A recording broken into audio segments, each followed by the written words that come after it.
dengan setia doa dan firman Tuhan kami serahkan kepada hambanya Bapak Pendeta Dr. Adolf Buta. Baik, shalom, selamat malam Bapak Ibu, mari kita berdoa. Terima kasih Tuhan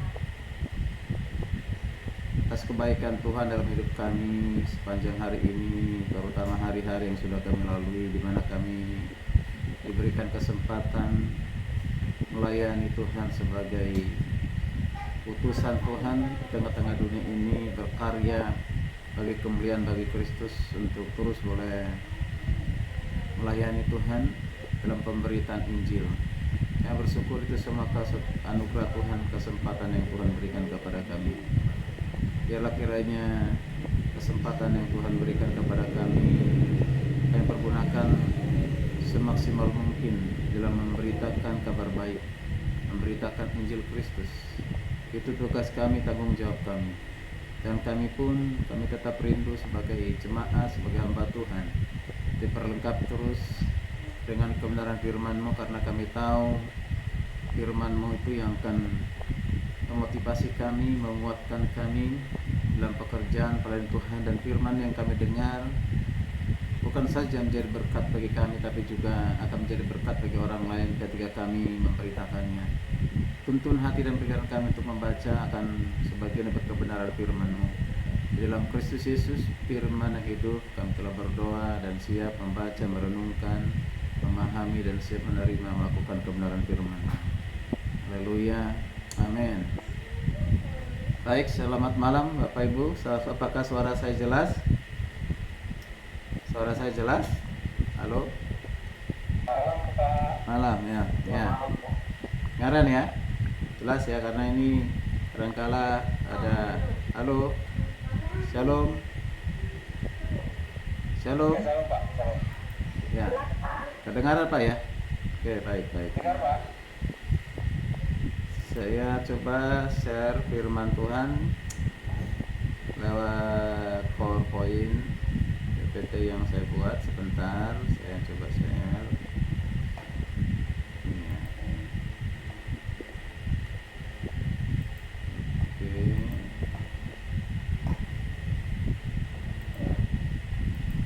Apakah sudah kelihatan? Sudah muncul?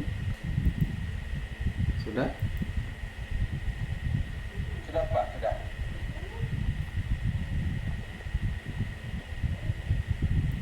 Oke.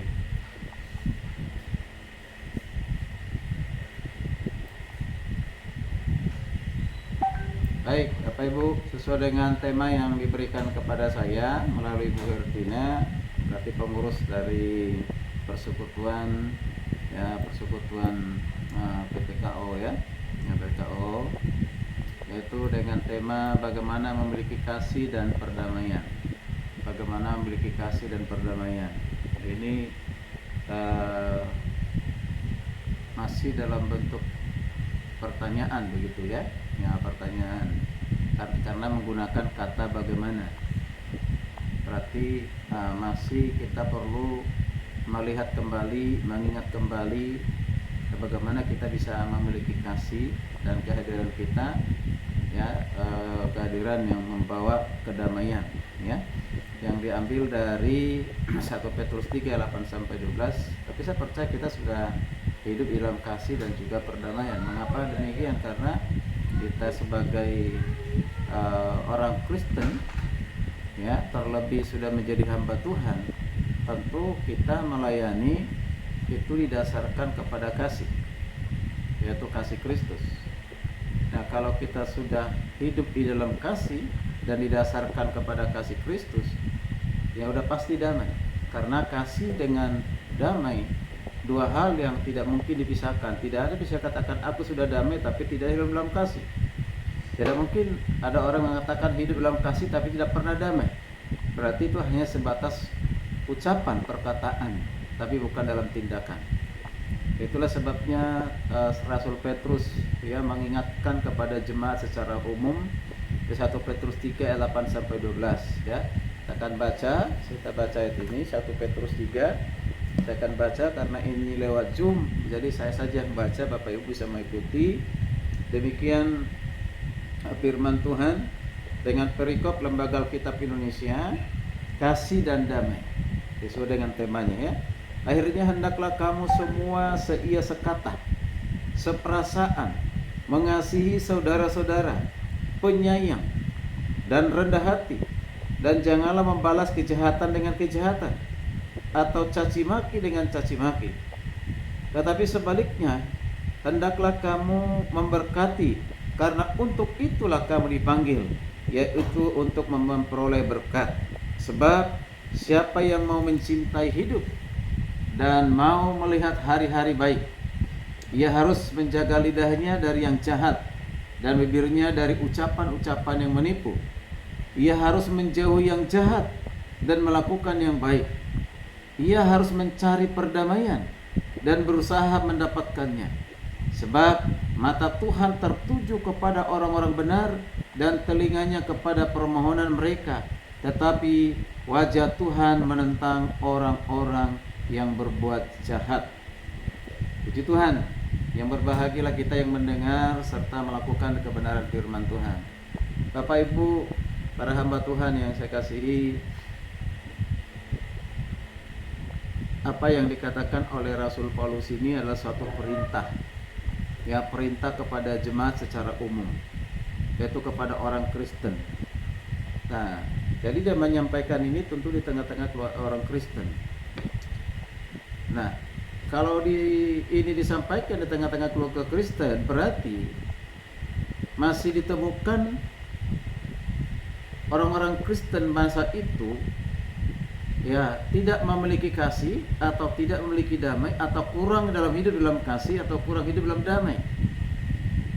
Ya, kalau sesuatu yang diperintahkan itu berarti sesuatu yang pernah terjadi dan sesuatu yang harus dikerjakan, dilakukan, dan sesuatu yang harus ditinggalkan. Ada sesuatu yang ditinggalkan, ada sesuatu yang harus dilakukan, ada sesuatu yang harus ditingkatkan, yaitu kasih dan damai itu.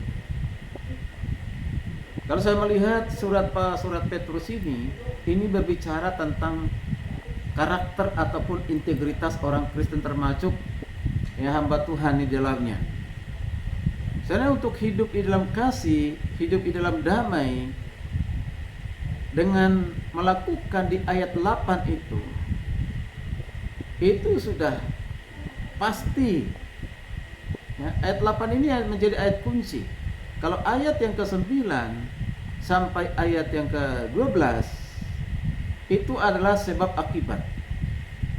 Seseorang akan hidup di dalam damai, hidup di dalam kasih, akhirnya membawa menjadi berkat dan diberkati, itu sebagai akibat. Berarti ada sesuatu sebab yang dikerjakan, dilakukan, yaitu mengerjakan, melakukan, mentaati apa yang dikatakan oleh Petrus di ayat 8. Yaitu dikatakan, saya ulang lagi, dan akhirnya hendaklah kamu semua seia sekata, seperasaan, mengasihi saudara-saudara, penyayang dan rendah hati. Wah, ini sangat sempurna sekali. Dengan 5 hal yang harus kita lakukan dalam kehidupan kita, pengiringan akan Tuhan, yaitu melayani Tuhan. Pertama, seia sekata, seperasaan, mengasihi, penyayang, rendah hati. Wow, luar biasa. Kalau ini ada, ya, kita di tengah-tengah keluarga Kristen, tengah-tengah persekutuan Kristen, bahkan di tengah-tengah keluarga dalam pelayanan, berarti kita sedang menciptakan suasana surga di dunia ini. Ya, suasana surga. Sehingga ketika nanti kita di surga tidak kaget lagi, dan memang itu yang ada di surga. Itu luar biasa. Tapi kenyataannya hari-hari ini masih banyak orang Kristen yang bertengkar, ribut, terjadi perpecahan. Mungkin kita mendengarkan berita yaitu tentang gereja, antara gereja GPIB di Jakarta Timur dengan gereja Kristen gereja Anugerah Bahtera atau apa itu, ya kan? Nah, ribut, saling menyerang. Bahkan ada yang membawa senjata tajam. Coba, mengerikan sekali. Ini sesama Kristen. Selama ini yang mengganggu orang Kristen beribadah adalah non-Kristen. Tetapi ini sekarang sendiri adalah orang Kristen karena merebut sesuatu tempat untuk beribadah. Wow, luar biasa. Ada yang caci maki dan lain sebagainya. Ada yang dikejar-kejar, ketakutan. Sesama orang Kristen loh. Saya lihat ini apa ini? Luar biasa. Itu udah pasti dengan kedagingan. Bukan dengan kasih, bukan dengan perdamaian. Mereka sadar atau tidak itu hal itu. Bapak Ibu yang kasih Tuhan, tentu perpecahan seperti itu bukan saja terjadi sekarang ini, tapi juga jangan zaman gereja mula-mula, zaman sejarah gereja mulai dari abad 1 sampai abad ke-4. Ya. Nah, itulah sebabnya kita sangat penting ya memahami pesan dari Rasul Petrus ini, ya, bagaimana kita membangun relasi sesama tubuh Kristus atau orang-orang Kristen. Ada 5 hal yang harus kita lakukan, yang harus kita taati. Ini sekaligus mengingatkan kita, mungkin kita hal ini sudah kita tahu, tapi sekaligus hari ini kita kembali diingatkan, apalagi sebagai hamba-hamba Tuhan yang melayani. Pendeta pun suka bertengkar. Ya, apakah pernah ada adu jotos? Saya pernah menyaksikan itu, hamba Tuhan adu jotos di depan saya. Luar biasa. Tunggu aja kita derai, yang satu kita tarik, itu pendeta loh. Ya, luar biasa. Ya. Nah, mengapa demikian? Mari kita lihat, ya. Ya, yang pertama perlu kita perhatikan di sini apa dikatakan oleh Petrus itu adalah seia sekata. Ya, seia sekata. Kalau menurut King James itu pengertian dari satu pikiran, yaitu satu pikiran atau sehati sepikir. Nah, kalau kita perhatikan di dalam Alkitab, terutama surat-suratnya Rasul Paulus, ya, misalnya Roma 12 ayat 16, ini sama dengan perkataan atau ungkapan seia sekata. Dikatakan demikian, hendaklah kamu sehati sepikir di dalam hidupmu bersama. Janganlah kamu memikirkan perkara-perkara yang tinggi, tetapi arahkanlah dirimu kepada perkara-perkara yang sederhana. Janganlah menganggap dirimu pandai. Jadi sini Paulus mengatakan, hendaklah kamu sehati sepikir dalam hidupmu bersama. Jadi sehati sepikir, seia sekata, sama dengan apa yang dikatakan oleh Rasul Petrus. Ya. Bukan hanya di kitab Roma, tapi kita lihat di 2 Korintus 13 ayat 11. Paulus juga mengatakan hal yang sama. Akhirnya saudara-saudaraku, bersukacitalah, usahakanlah dirimu supaya sempurna, terimalah segala nasihatku, sehati sepikirlah kamu jemaat di Korintus, dan hiduplah dalam damai sejahtera, maka Allah sumber kasih dan damai sejahtera akan menyertai kamu. Wow, luar biasa. Kembali dikatakan sehati sepikir. Orang yang sehati sepikir pasti hidup dalam damai sejahtera. Berkatnya apa? Berkatnya akan dikatakan mengalami damai sejahtera menyertai kita. Demikian juga Paulus mengatakan di kitab yang lain, yaitu Filipi 4 ayat 2. Eudikia ku nasihati, kata Paulus. Sintike ku nasihati. Nah, ini adalah hamba-hamba Tuhan loh. Masih butuh nasihat tuh. Ya, Eudia, Sintike, ini adalah orang-orang percaya, orang-orang Kristen, masih dinasihati. Apa nasihatnya? Ya, nasihatnya dikatakan supaya sehati sepikir di dalam Tuhan. Sehati sepikir di dalam Tuhan. Nah, hal ini menunjukkan betapa pentingnya namanya seia sekata atau sehati sepikir di dalam kehidupan orang Kristen. Makanya Paulus berulang-ulang menyampaikan itu kepada jemaat yang berbeda, jemaat di Roma, di Korintus, Filipi.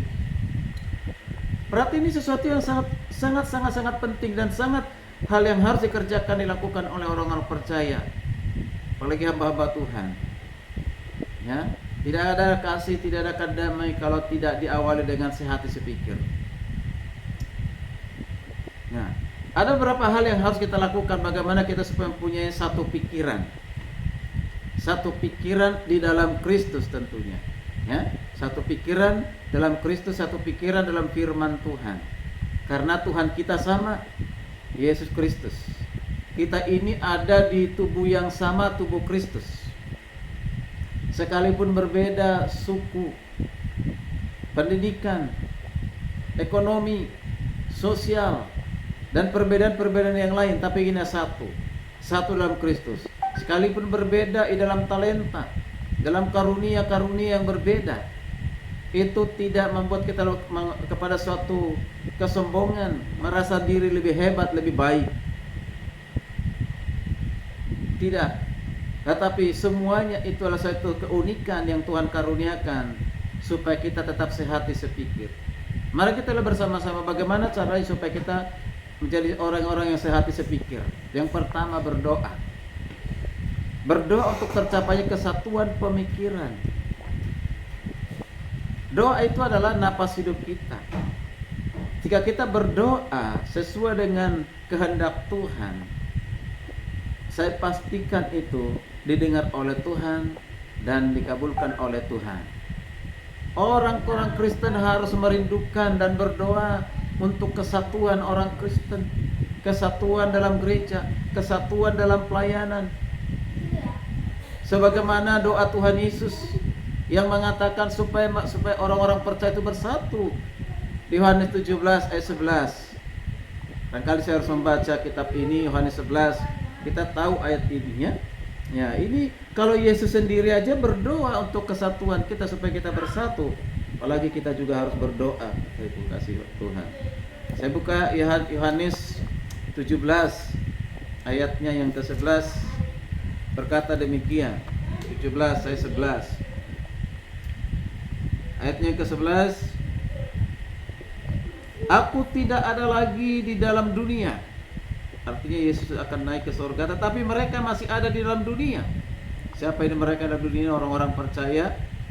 Dan aku datang kepadamu, ya Bapa yang kudus, jagalah mereka dalam namamu, yaitu namamu yang telah engkau berikan kepadaku, supaya mereka menjadi satu, sama seperti kita adalah satu. Kesatuan kita didasarkan kepada kesatuan Allah Trinitas, Bapa, Anak, dan Roh Kudus. Kesatuan itu menunjukkan suatu hubungan yang kekal yang tidak akan pernah dipisahkan oleh siapapun dan tidak akan pernah mampu diganggu gugat, dipisahkan, dipecahkan oleh siapapun. Tidak mungkin bisa, karena kesatuan itulah kesatuan yang kekal, Bapa, Anak, dan Roh Kudus. Bapa kekal, Yesus kekal, Roh Kudus kekal. Bapa penuh kasih, Yesus juga demikian, Roh Kudus juga demikian. Ini doa dari Tuhan Yesus. Tetapi berapa pentingnya orang Kristen itu harus bersatu, tapi kenyataannya sulit untuk bersatu. Yang ada adalah perpecahan. Mengapa terlalu banyak sinode-sinode? Sebenarnya itu ada positifnya, tapi kalau kita lihat sebenarnya itu banyakkan menurut penelitian itu disebabkan oleh perpecahan. Ya, perpecahan dalam satu gereja ada dua kelompok atau dua golongan atau berapa golongan di dalamnya. Ya, yang pro kontra, ya, mendukung pendeta yang satu kontra dengan pendeta yang lain. Nah, itu terjadi di zamannya Paulus. Kitab di jemaat Korintus terjadi hal demikian. Maka dikatakan dalam 1 Korintus 3 tempat, karena jika yang seorang berkata aku dari golongan Paulus dan yang lain berkata aku dari golongan Apolos, nah ini berarti terjadi perpecahan ini. Ada golongan Kristus. Bukanlah hal itu menunjukkan, ini dia, bukannya hal itu menunjukkan bahwa kamu manusia duniawi, manusia daging, bukan rohani. Jadi kalau masih ada konflik berkepanjangan sampai masuk ke ranah hukum, orang sama orang Kristen saling menyerang, saling baku hantam, baku pukul, baku jotos, ya kan? Nah ini kedagingan manusia duniawi, maka kita tidak ada bedanya dengan orang yang tidak percaya. Gak ada bedanya. Maka mereka melihat, katanya mereka itu pengikut Kristus. Yang kami tahu Kristus itu mengajarkan tentang kasih, pengampunan, damai. Di mana kasihnya? Di mana damainya? Wow, memalukan sekali. Makanya di TikTok yang menyebarkan hal itu saya komentarin. Saya bilang memalukan dan sangat memalukan. Di komentarnya sebut begitu. Sesama orang Kristen menyerang. Ini adalah kedagingan.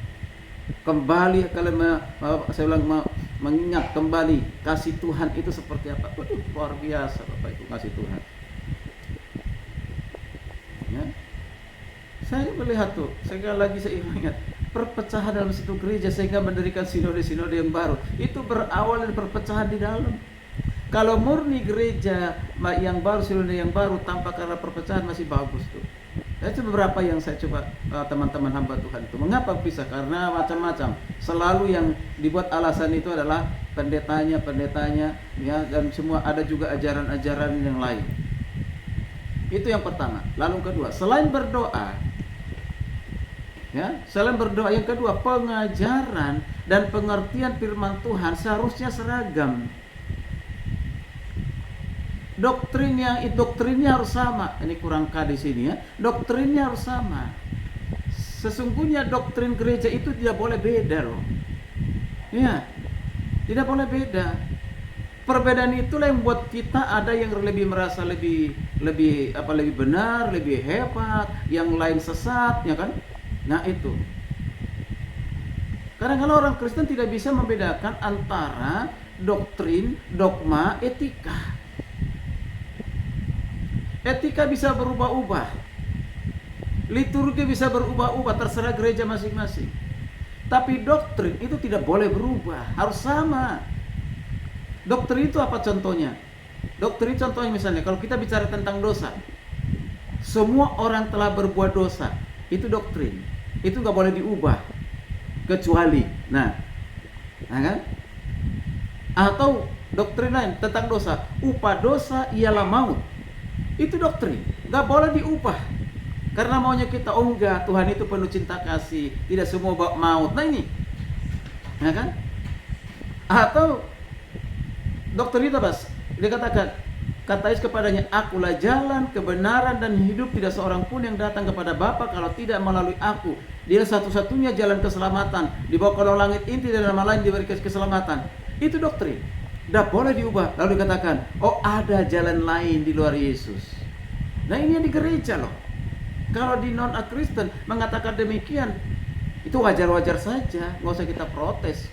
Memang pemahaman mereka seperti itu. Tapi kalau ada itu di lingkungan gereja, misalnya seperti Kristen progresif, ya Kristen menyatakan gereja Injili, gereja kebenaran. Nah, lalu mengatakan Yesus Kristus itu sesungguhnya dia bukan juru selamat sejati. Juru selamat sejati adalah Yahweh, ya kan? Yesus itu bukan Tuhan. Yang Tuhan itu adalah Yahweh. Nah, ini kan di lingkungan orang Kristen yang mengaku jemaat 10.000 jemaat gitu. Akhirnya terjadi perpecahan. Orang yang selama ini dari kecil dididik menjadi sekolah minggu, sudah diajar oleh orang tuanya, Yesus juru selamat, Yesus Tuhan. Lalu masuk dalam satu gereja itu, kalau dia mengikuti hati nuraninya dan pekerjaan Roh Kudus, dia takkan pernah tidak mau di gereja itu, dia akan keluar. Dan buktinya banyak memang yang keluar. Tapi kalau ada orang tidak bertahan di situ, berarti kemungkinan melawan hati nuraninya atau kemungkinan mengikuti keinginan dagingnya karena kenyamanan dari materi, kenyamanan dari jabatan, kenyamanan dari fasilitas, kenyamanan dari keuangan, sehingga dia kompromi.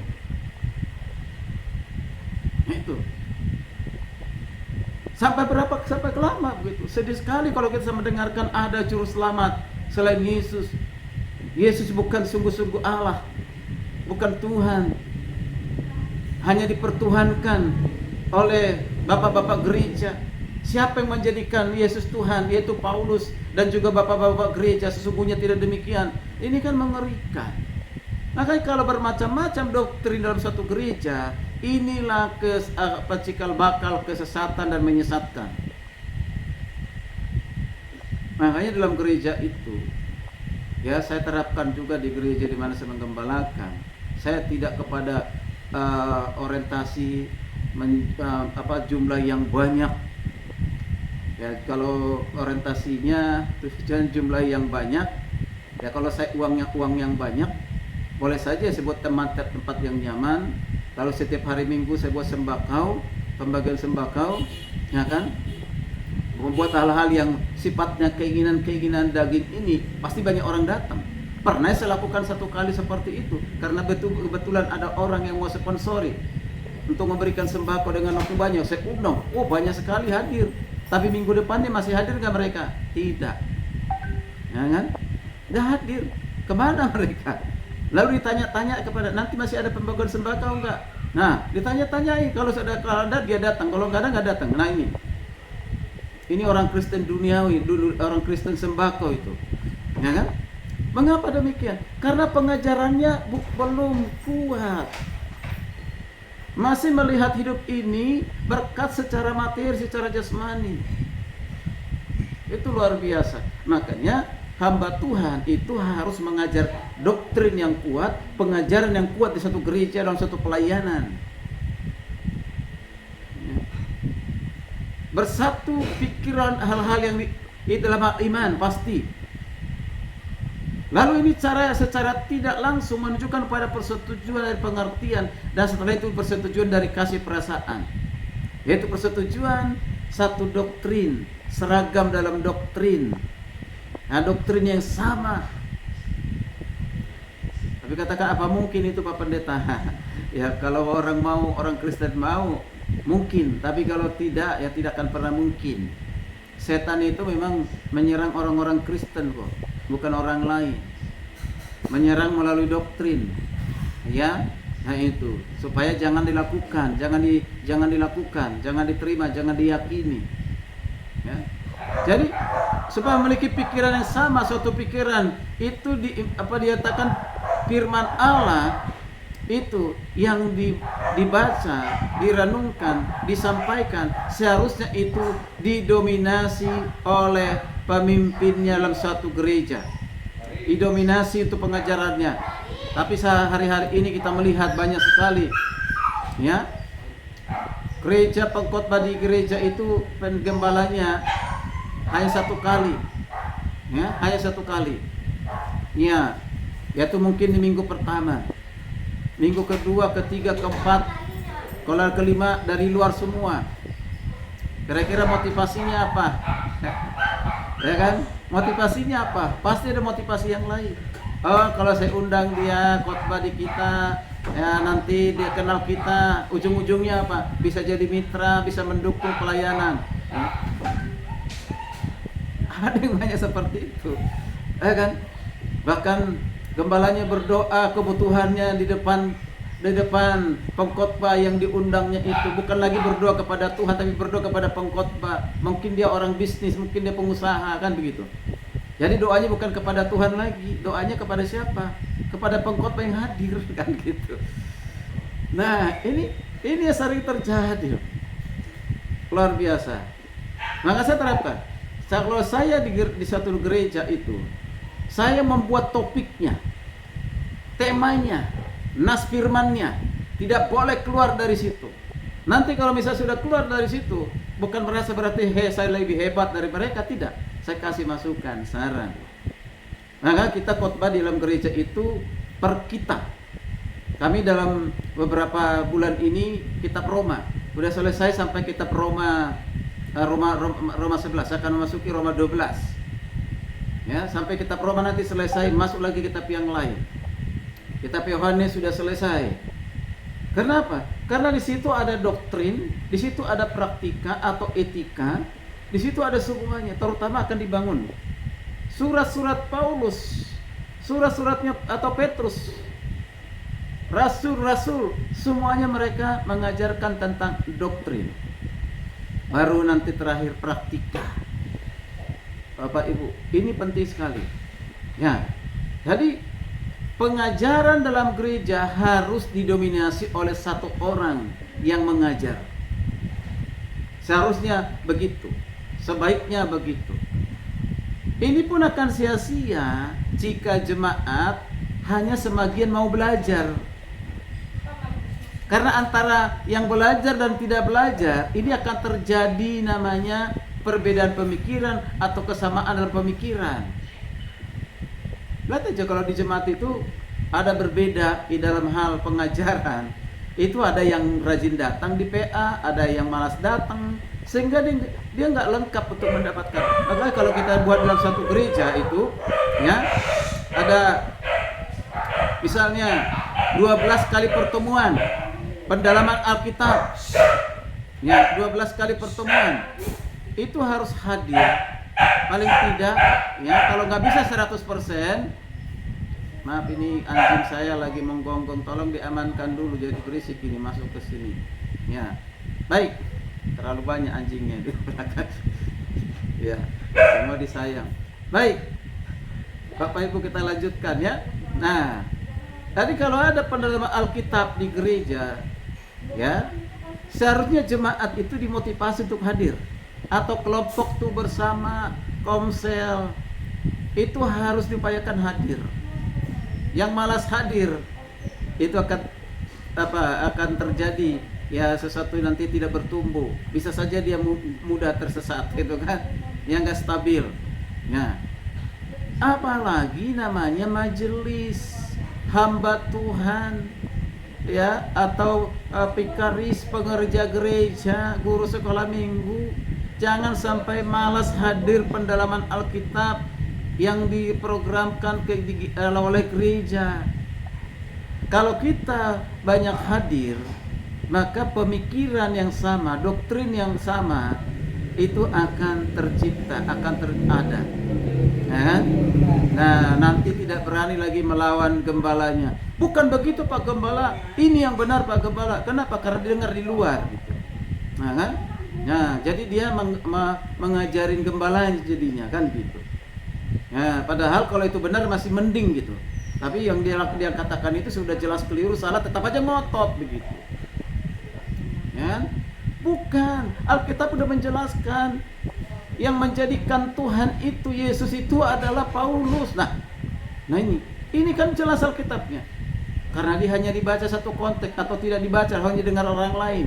Mana ayatnya? Aku lupa Pak Pendeta, tapi itulah yang tahu. Nah, kalau lupa berarti engkau hanya dengar dari orang. Nah ini Bapak Ibu, ya.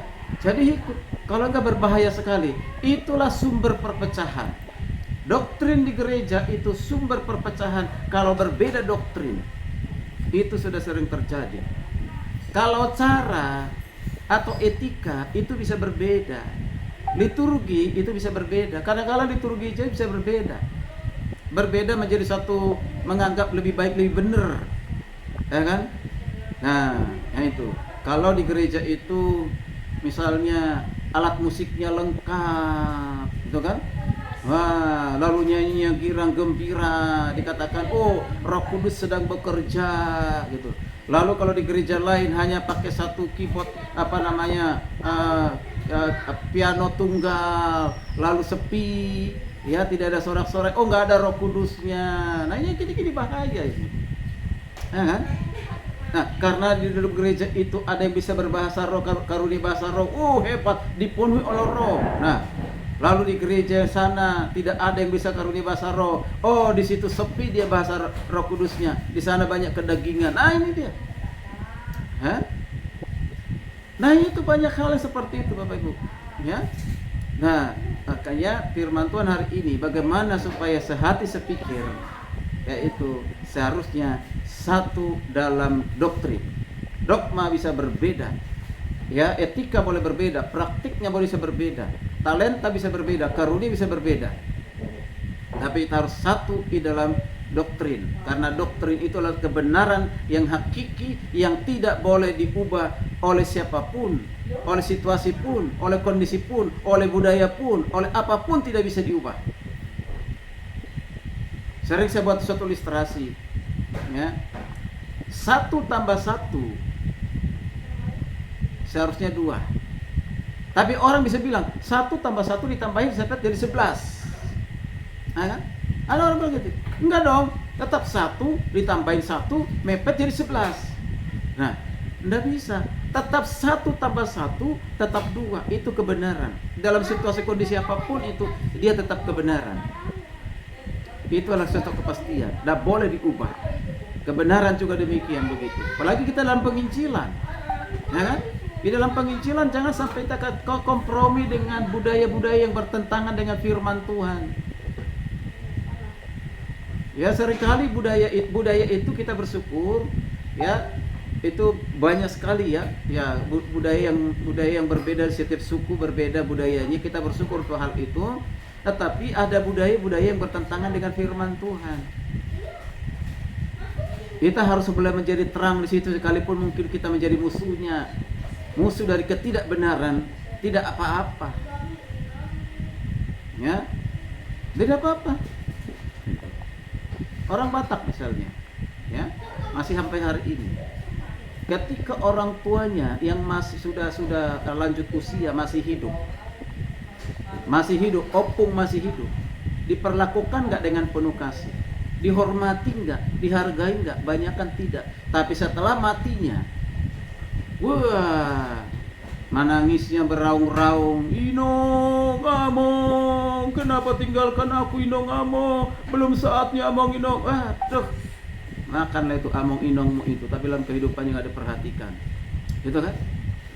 Nah, nanti setelah sudah dimakamkan, bikin tubuhnya yang tinggi, wah, itu miliaran, ya, dari marmer, wah, semuanya ada di situ, gambar perjamuan kudus. Waktu hidupnya di rumahnya Inongnya, Amongnya nggak ada gambar perjamuan kudus, ya kan? Di tugu ada. Makanya ketika saya ke Toba itu, sepanjang jalan itu ada. Anak saya bilang, kok ada gereja-gereja kecil? Katanya, itu bukan gereja, itu pemakaman. Kenapa? Karena dilihat ada gambar Yesus lagi perjamuan kudus. Nah ini di rumahnya belum tentu ada itu. Luar biasa. Makanya ketika saya khotbah dulu di Tarutung, ya, khotbah di daerah-daerah Toba, di Porsea, saya singgung hal itu. Kalau mau marahlah situ. Ya, kalau nggak mau undang saya lagi untuk khotbah, silakan, tidak apa-apa. Saya tegur habis-habisan itu. Hormatilah orang tuamu supaya panjang umurmu, lanjut usiamu. Itu bukan pada saat dia mati, tapi pada saat dia hidup.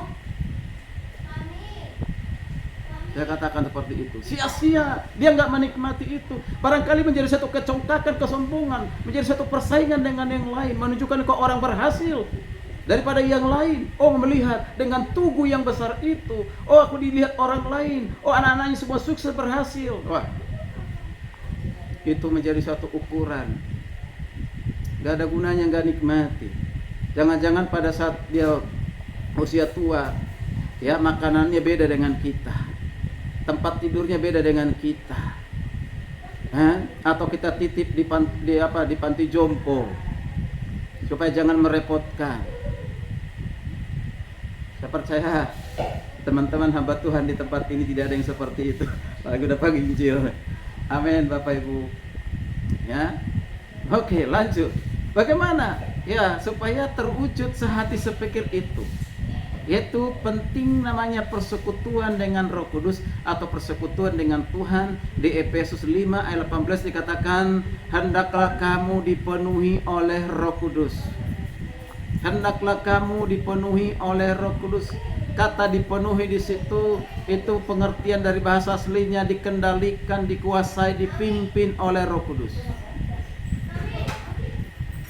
Kalau kehidupan kita dipimpin, dikendalikan, dikuasai Roh Kudus, kita mudah sehati sepikir dengan yang lain.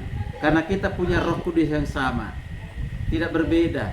Roh Kudus itu menuntun kita mengenal Kristus. Roh Kudus itu menuntun kita kepada keselamatan. Roh Kudus itu menuntun kita berani bersaksi. Roh Kudus itu buat kita hidup dalam kasih, dalam damai sejahtera. Roh Kudus itu menolong kita untuk berdoa. Dan semuanya, maka akan terjadi kesehatian, menjadi kesatu kesatuan. semakin roh memenuhi semua anggota dari gereja, makin dekat mereka akan ditarik satu kepada yang lain dan kepada satu Tuhan yang adalah kepala dari tubuh itu Kristus, kepala gereja Yesus Kristus. Akan ditarik. Gitu. Tidak ada lagi di sana egoisme, penonjolan diri, memikirkan diri sendiri. Tidak ada lagi. Kalau sudah Roh Kudus yang menuntun hati dan pikiran seluruh hidupnya. Ini ini hal yang sangat penting. Kita berdoa supaya kita terus dipenuhi, dikuasai oleh Roh Kudus. Kalau dikatakan oleh Paulus, hendaklah kamu dipenuhi oleh Roh Kudus.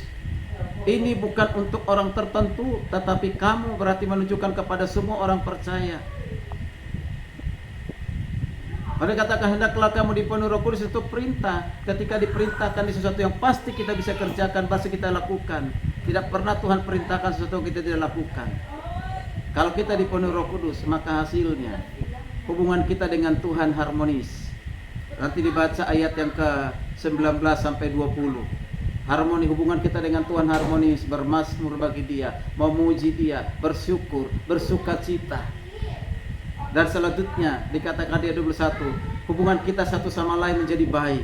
Hubungan antara suami istri, hubungan antara orang tua dengan anak, anak dengan orang tua, hubungan antara Tuhan dengan hamba, antara hamba dengan Tuhan. Itu akan tercipta hal seperti itu, akan ada di tengah-tengah kehidupan kekristenan dan keluarga kita. Wow, luar biasa. Nah, gereja tidak dapat memenuhi panggilannya sebagai tiang atau pilar dan dasar dari kebenaran. Tidak akan mungkin kecuali di sana ada persetujuan pandangan berkenaan dengan apa kebenaran itu. Itulah ciri hakikinya.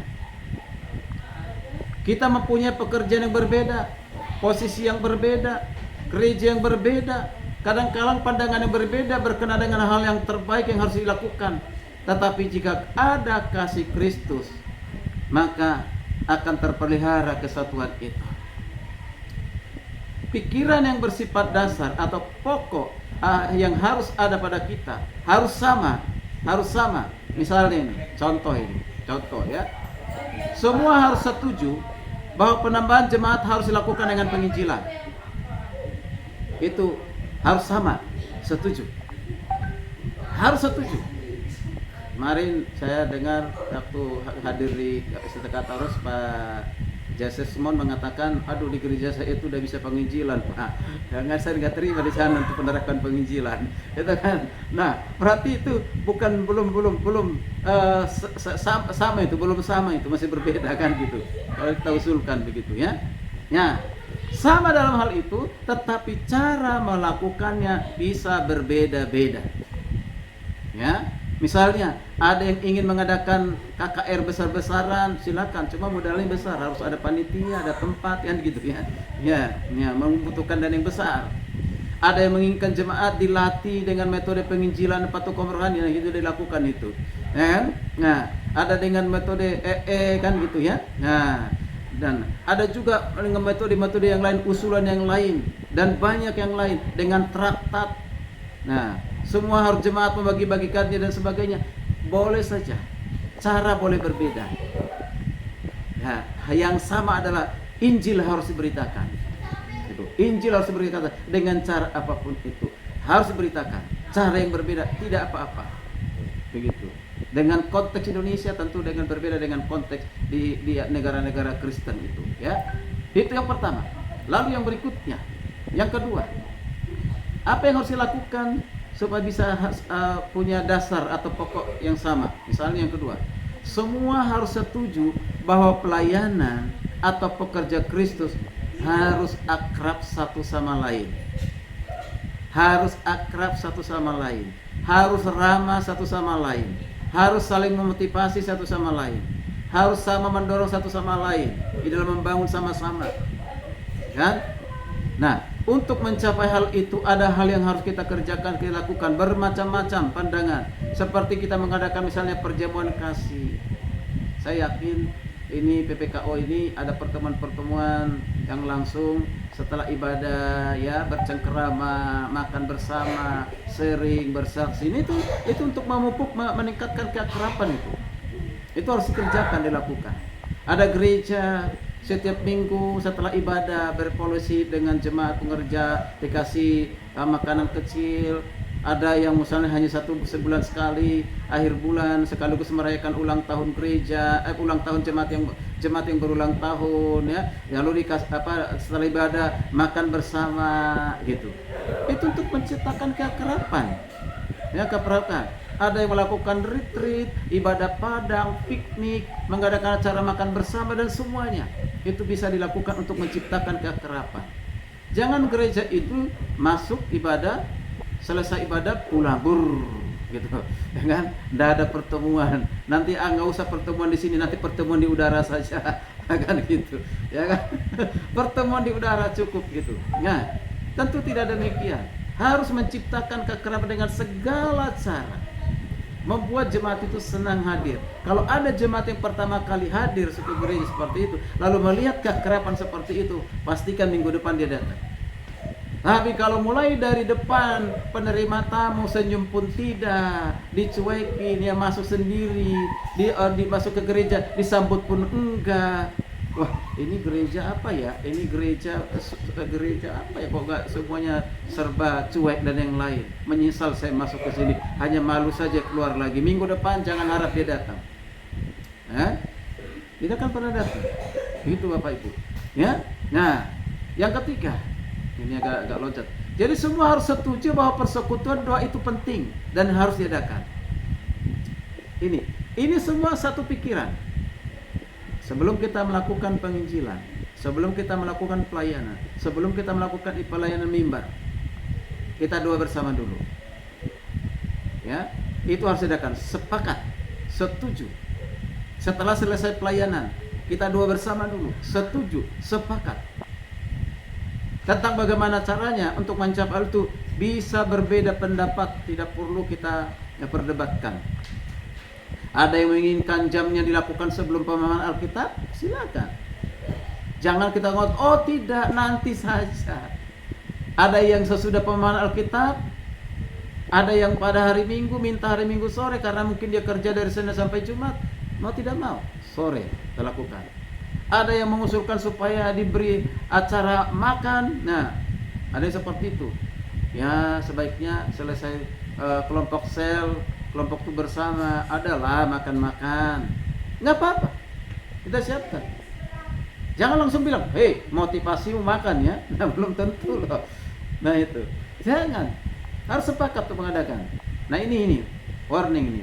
Ingat, ingat. Kalau pikiran dasarnya sama, jika pikiran dasarnya yang tadi yang 3 hal itu sama, maka perbedaan kecil-kecil itu lebih mudah diharmoniskan. Tetapi kalau pikiran pokok dasarnya sudah lain, berbeda, maka akan sukar mengharmoniskan. Tidak, yang ada adalah egoisme, egosentris, ya. Jadi tidak adanya kesatuan pikiran itu menyebabkan pecah. Dan itu pasti juga melemahkan kita dalam pertemuan atau pertempuran melawan setan. Setan itu maunya kita pecah, bahwa kita ini tidak melayani. Jangan satu dalam pelayanan. Setan itu supaya kita pecah dan melakukan kejahatan. Itu pekerjaan setan itu. Nah, kalau kita tidak bersatu, wow, kesatuan itu ditakuti, kesehatan itu ditakuti oleh namanya si iblis, si setan itu. Ditakuti. Maka dia segala cara dilakukan, ya, untuk apa? Supaya kita jangan bersatu. Yang kedua, wah ini udah kelamaan ini khotbahnya ini. Masih lanjut ya? Ada tadi 5, masih lanjut. Oke, baik. Ini kalau udah biasa mengajar jadi khotbah pun dipengaruh. Oke, baik. Yang kedua, ya, bagaimana membangun relasi sesama tubuh Kristus agar tercipta di kasih dan damai itu? Ya.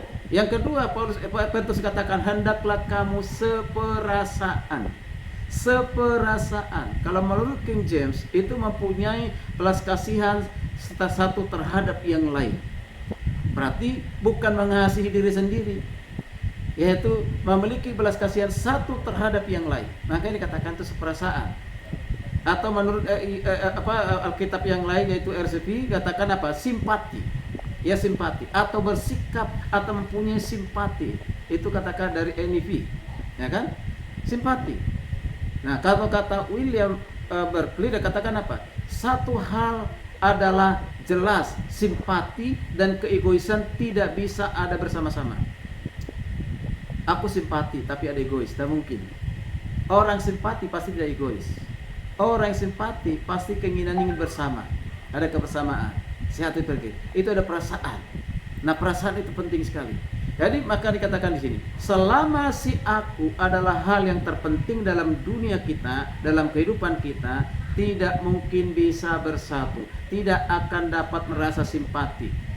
Ya, simpati tergantung kepada apa? Kerelaan untuk melupakan diri sendiri dan mengidentikan diri sendiri dengan rasa sakit dan kesedihan dari orang-orang lain. Jadi simpati itu datang pada hati pada waktu Kristus memerintah dalam hidup kita. Kalau Kristus yang memerintah di dalam kehidupan kita, maka timbullah namanya simpati, bahkan empati. Jangan hanya bilang kasihan. Kasihan loh, dia belum pernah mendengar Injil, hanya kasihan, tapi kita nggak menginjili. Ya kan? Tidak bisa seperti itu. Belas kasihan itu simpati, harus ada tindakan empati. Ya kan? Nah, kita perhatikan apa dikatakan oleh Calvin, ya, oleh Calvin gitu. Setiap orang turut berduka cita dengan kita dalam kemalangannya dan juga bersuka cita di dalam kemakmurannya atau dia diberkati. Sehingga setiap orang bukan hanya memperhatikan dirinya sendiri, tetapi juga memperdulikan kepentingan orang lain. Ini tentu sesuai dengan apa yang dikatakan oleh Rasul Paulus di kitab Roma pasal 12 ayat 15. Berkata demikian, bersukacitalah dengan orang yang bersukacita. Wow, luar biasa. Ya, jangan iri kepada orang yang bersukacita. Kita harus bersukacita. Dan menangislah dengan orang yang menangis. Kalau ada orang yang menderita, kita pun harus ikut merasakan penderitaannya. Jangan bilang itu persoalanmu, itu masalahmu, jangan ganggu saya.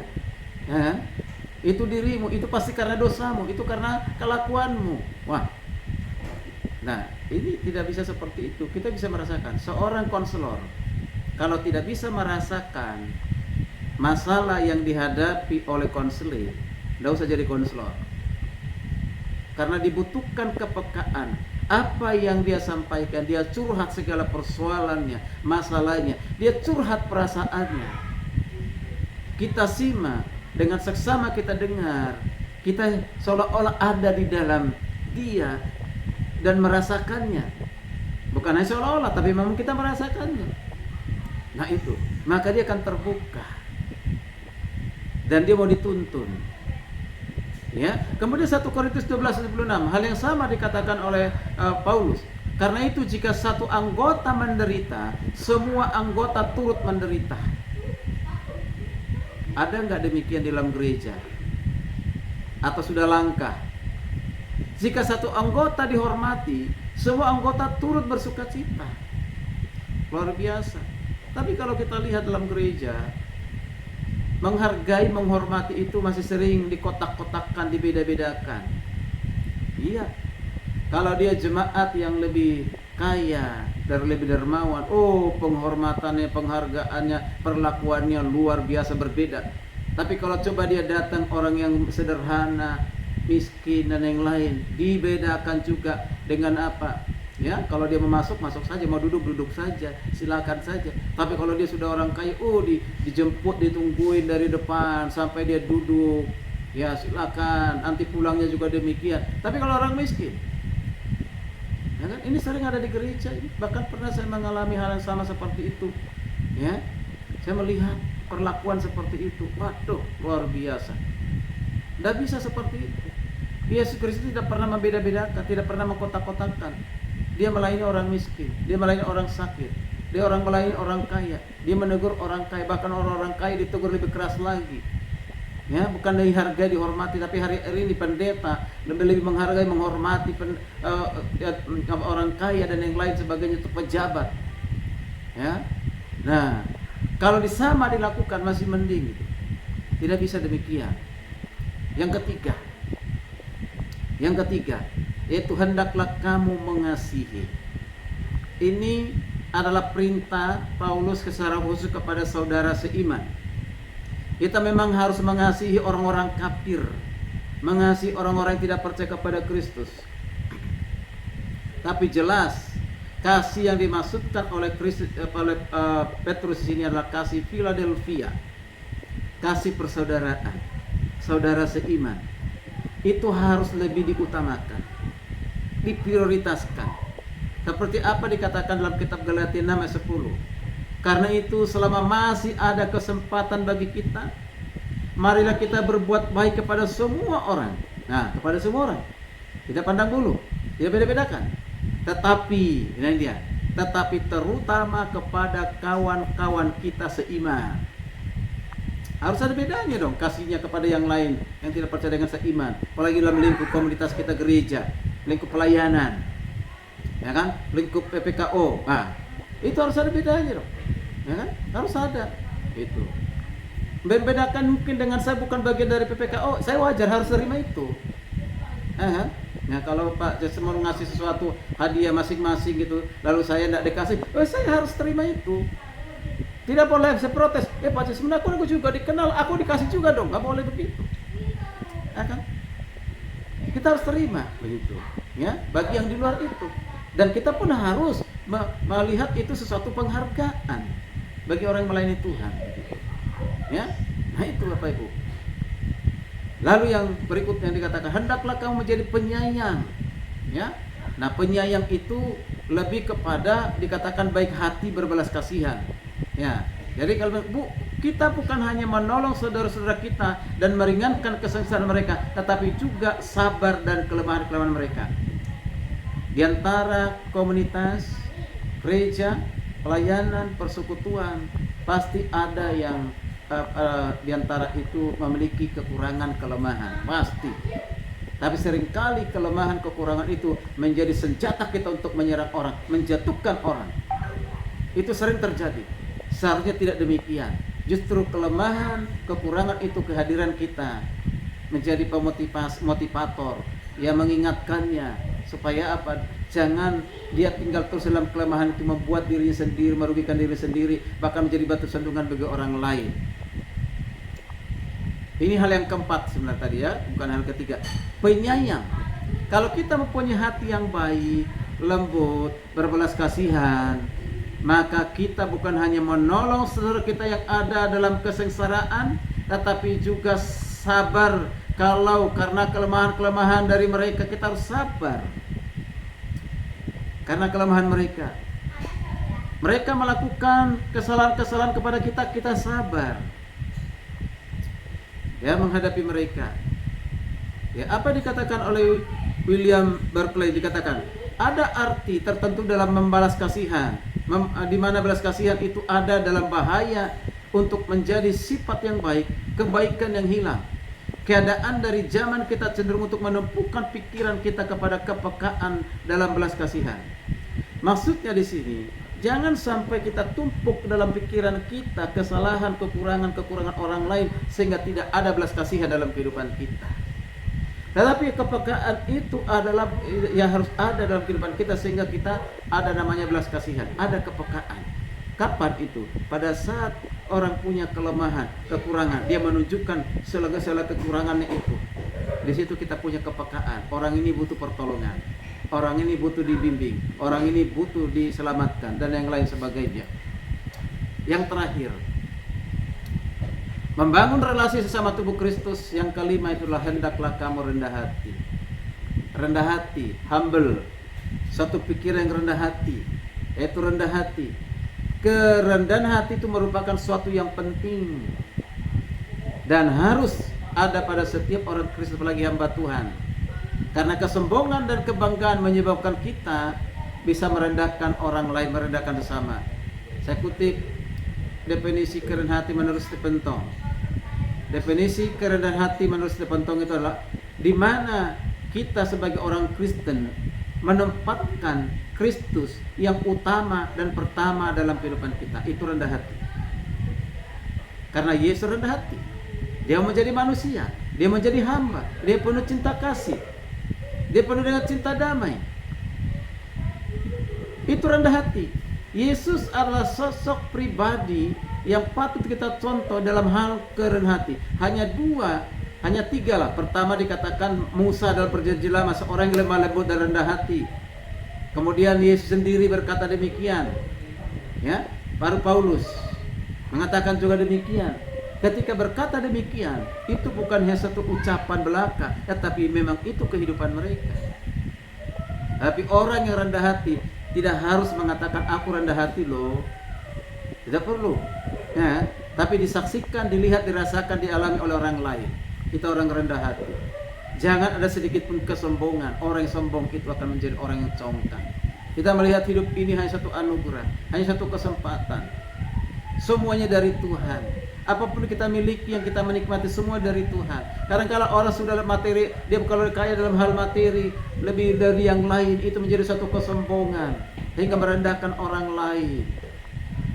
Tidak, Bapak Ibu kasih Tuhan. Kalau kita misalnya kalau kita ini naik mobil misalnya, katakanlah mobil yang terkenal sekarang itu Verosa atau Mercedes Benz gitu kan. Lalu ada naik Kijang Innova ataupun mungkin Avanza, nggak boleh direndahkan itu. Apalagi naik Alia, ya kan, Agia gitu kan. Agia, Alia, bukan kelas saya itu. Nah, hanya disenggol sedikit. Itu ada pernah itu pulang dari gereja, perhatikan itu mobilnya agak bagus, lalu kesenggol dengan orang, marahnya minta ampun itu. Kamu tahu berapa harga mobil ini? Waduh, saya bilang luar biasa. Hanya senggol dikit aja, belum tergesek banyak dikit. Waduh, itu marahnya luar biasa. Itu orang Kristen pulang dari gereja loh. Berarti itu hatinya di harta, bukan di Tuhan itu. Nah, saya udah pernah berapa kali ditabrak orang penyot, bahkan angkot itu ya pasti supirnya orang Batak itu disenggol saya, mepet panjang banget. Aduh, saya bilang, nah ini luar biasa. Harus nahan diri. Kalau saya turun, mungkin akan saya hantam dia. Pendeta berantem, ribut. Aduh, luar biasa. Ya udahlah, saya bilang sama istri ngalah, saya bilang jangan kita ribut di jalannya karena itu. Ya nanti kita bawa ke bengkel lagi aja, berdoa sampai diberkati gitu kan. Emang banyak orang sembrono di jalan itu, Ibu, nggak sabar, ya kan? Nah, tapi dituntut di situ kerendahan hati, Ibu. Ya, nah, kemudian, ini sudah masuk ke terakhir, aplikasi, ya atau renungan bagi kita semuanya. Nah ini, jika kita hidup dalam sehati sepikir, seperasaan, mengasihi, penyayang, dan hidup rendah hati seperti ayat 8 tadi, maka orang percaya tidak akan pernah membalas kejahatan dengan kejahatan. Tidak akan pernah membalas caci maki dengan caci maki. Ya, dia akan menjaga lidahnya dari ucapan yang jahat, dari ucapan menipu, menjauhkan diri dari kejahatan, melakukan yang baik. Ya, ini yang dikatakan di ayat 10 sampai 11 ya. Dengan demikian sesuai dengan temanya, sudah pasti hidup di dalam damai, membawa damai, ya, hidup di dalam kasih, hidup dalam kebenaran Kristus, serta kehadirannya menjadi berkat dan akan diberkati. Puji Tuhan, luar biasa. Kiranya firman Tuhan hari ini yang mungkin udah cukup lama memberkati kita semuanya. Mohon maaf jika waktunya terlalu banyak, saya harus tuntas untuk menyampaikannya. Shalom, Tuhan memberkati. Serahkan kembali kepada worship leader atau pemimpin pujian.